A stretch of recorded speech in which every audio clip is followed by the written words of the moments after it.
Parce que nous sommes des êtres vivants, c'est-à-dire des êtres vulnérables et mortels, nous avons tous et toutes éprouvé au moins une fois dans notre vie la peur qui noue nos entrailles lorsque l'on anticipe un avenir incertain, le sentiment de crainte face à un danger imminent, le malaise diffus d'une menace sourde prête à nous frapper, comme le font certaines maladies silencieuses qui nous déclarent la guerre.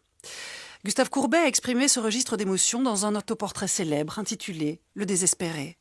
À la même époque, dans les années 1843-1845, le peintre réalise une série d'autoportraits et il représente son effroi dans une gouache sur papier intitulée « L'homme rendu fou par la peur ». Gustave Courbet était réputé pour son caractère jovial et pour une disposition naturelle au bonheur.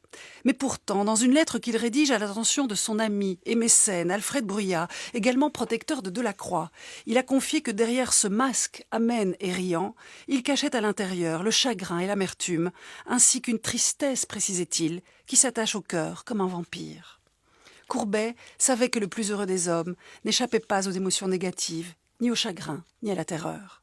Exactement comme l'orfèvre grec Damoclès. Damoclès vivait en Sicile à la cour du tyran Denis de Syracuse. Autocrate paranoïaque, Denis le tyran exigeait l'allégeance et la fidélité absolue de ses sujets qu'il terrifiait constamment et qui étaient contraints de répondre à ses peurs par la flatterie et par des compliments de circonstance, attitude socialement bien connue des dirigeants, des chefs d'entreprise et des patrons que l'on appelle de nos jours la flagornerie.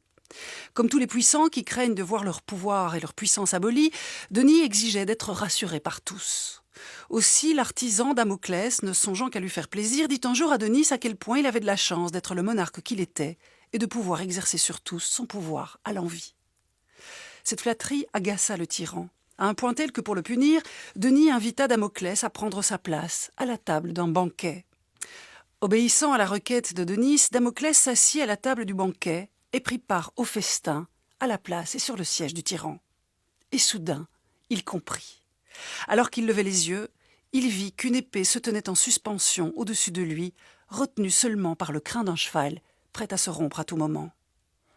Damoclès comprit que détenir le pouvoir n'est pas le privilège que les gens sans grade s'imaginent, et que l'homme puissant vit constamment dans la crainte de voir sa vie menacée.